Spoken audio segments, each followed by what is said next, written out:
So there is a new poll out that was conducted on behalf of the Committee to Unleash Prosperity, which divided respondents between elites, people with at least one postgraduate degree, earning more than $50,000 and living in zip codes where the population density exceeds 10,000 people per square mile.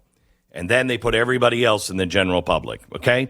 So you had to have at least one postgraduate degree, $150,000 job plus, and live in a zip code that's high density, okay?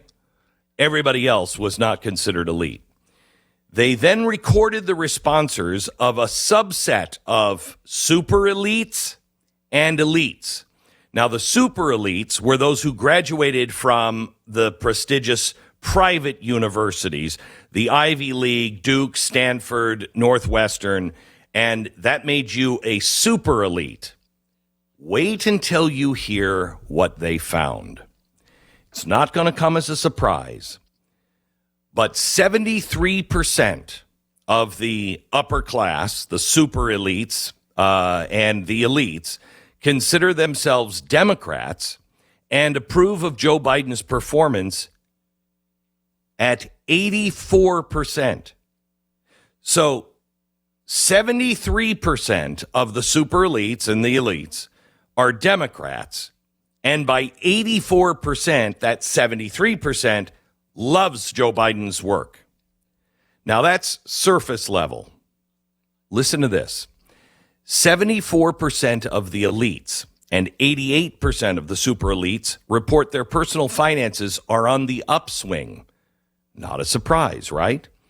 The bulk of those who remain say they're either unsure or they're getting neither better nor worse. Then there is just a negligible portion of respondents that say their pocketbooks are getting lighter. Now, that's all in the elites. Compare that to the Americans more generally, the rest of the people in the survey that don't fit into those categories I just explained. It's hard to believe they're living in the same country. We are becoming more and more divided in our country with everything, with absolutely everything.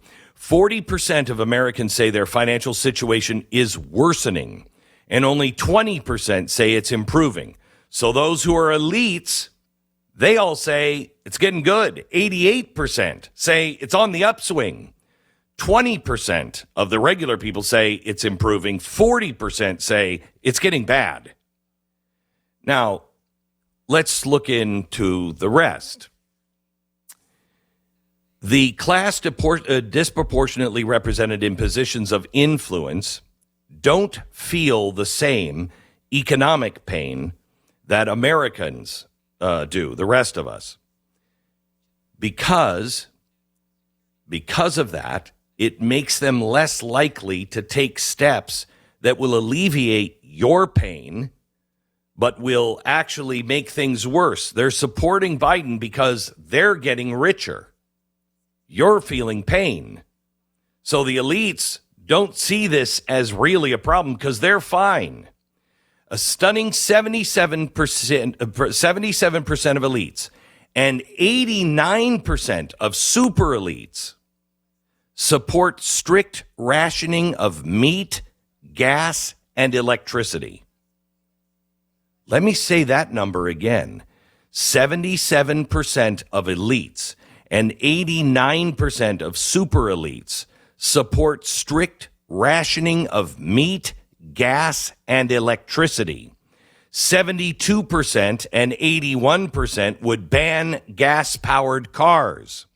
55% and 70% would prevent Americans from engaging in non-essential air travel.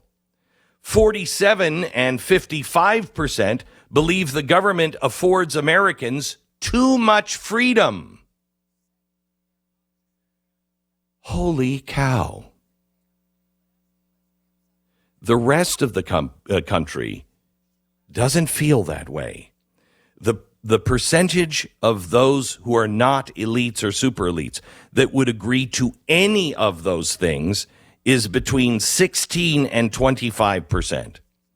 70% of elites, double the number of average Americans, and 89% of super elites say they trust the government to do the right thing. This is not a war against Republicans and Democrats. This is the elites versus everybody else. They don't see the world the same way at all. And I know this to be true. When you live in, let's say, Manhattan, you're living in, if you're living, anywhere near the park, you are not living with real people that understand and look at America the same way. The easiest way to say is New Jersey, which is just across the river, that's like hillbillies and hicks. They don't understand anything until they get to Los Angeles. They don't get it, and they put everything in one bucket.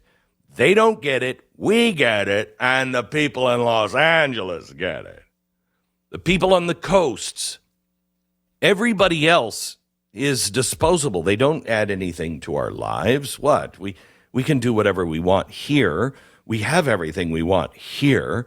What else matters? I mean, God forbid we do anything to London or Paris except get rid of some of the riffraff, because those are places we like to go to vacation at. This poll is absolutely stunning to me. So now take what you know. Again, let me just tell you again that they approve of Joe Biden by about 83%. 83% are getting better in their finances. They support by 77 and 89% of the super elites support the strict rationing of meat, gas, and electricity. 81 would ban the use of gas-powered cars. 70% would prevent Americans from engaging in non-essential air travel, and 55% believe the government affords Americans too much freedom. With that in mind, now let me tell you about Davos.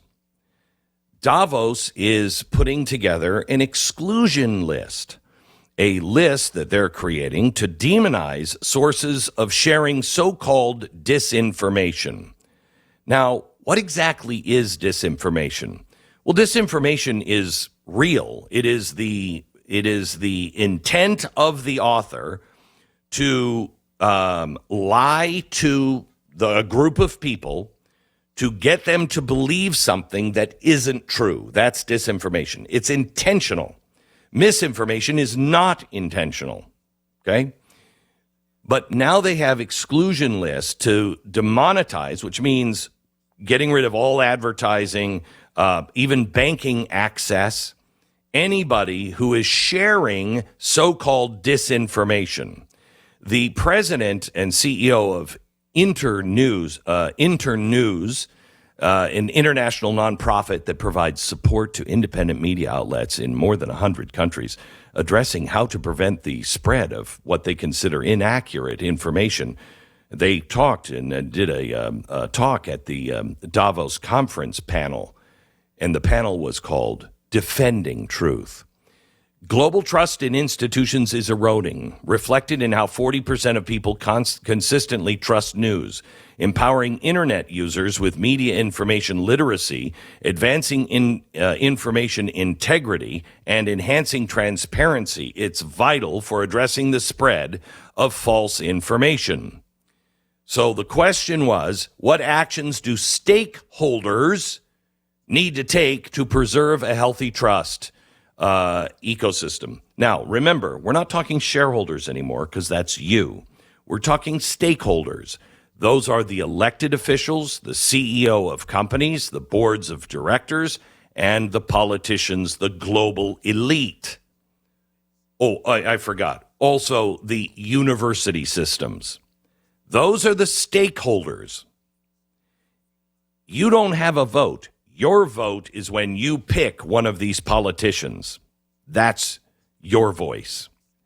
Now, they said the most effective way to keep people from being exposed to so-called inaccurate information is to develop a list or guides for advertisers that tell them where to and where not to spend.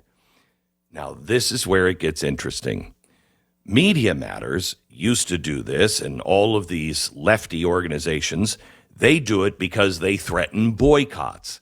They say, oh, if you're not with us, then you're against us. If you're with them, then you're our enemy.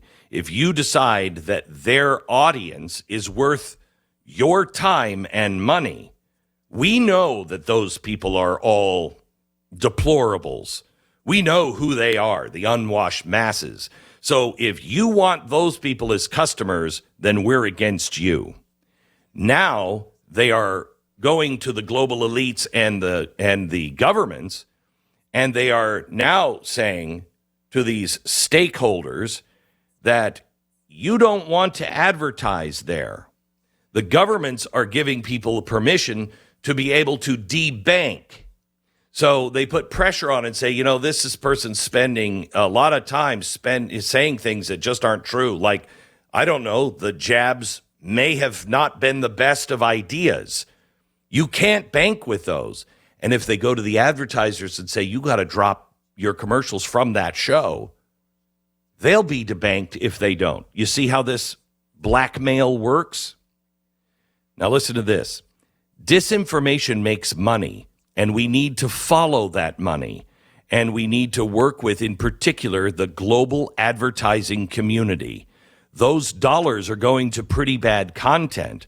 So you can work really hard on exclusion lists or inclusion lists, but just focus on their ad dollars going to good news and information, the accurate and relevant news and information. Okay, so here's what Internews does. They train journalists and digital rights activists. They tackle disinformation and offer business expertise to help media outlets become financially sustainable. Look at the incentives. The organization aims to eliminate disinformation designed to manipulate elections, distort public debate, incite violence, or undermine public health. All of these things are good and noble causes. We just don't agree on what's true or not, what the public health is. I think by pointing out, hey, the testing of that jab, it's not what they say it is. Hey, I think it actually came from a lab that we helped fund in China. I believe that's the truth. Asking questions only leads you closer to the truth. They think that's disinformation. This is they say, a national and global security threat this year because of the elections. You need to shore up your credibility with everybody you know. You need to get rid of all of the things in your life that you might have done wrong or are doing wrong. Get them out into the open, clean them all up, make amends where you can so you don't have anything to fear. Then you need to start speaking out, but you need to be well researched. You're smart enough to figure things out. You don't immediately sign on to things that you're like, oh my gosh, here's the silver bullet, and it's exactly the answer I was looking for. Be cautious of those things. Do extra research. The things I tell you, I really want to be wrong. I really want to be wrong on these things. I hope that I am. But one thing that disinformation, the real purveyors of disinformation will say, don't ask any questions. You can't ask that question. You just accept this. You should ask questions of not only people you agree with, but people you disagree with. You should ask questions to the deepest questions of yourself.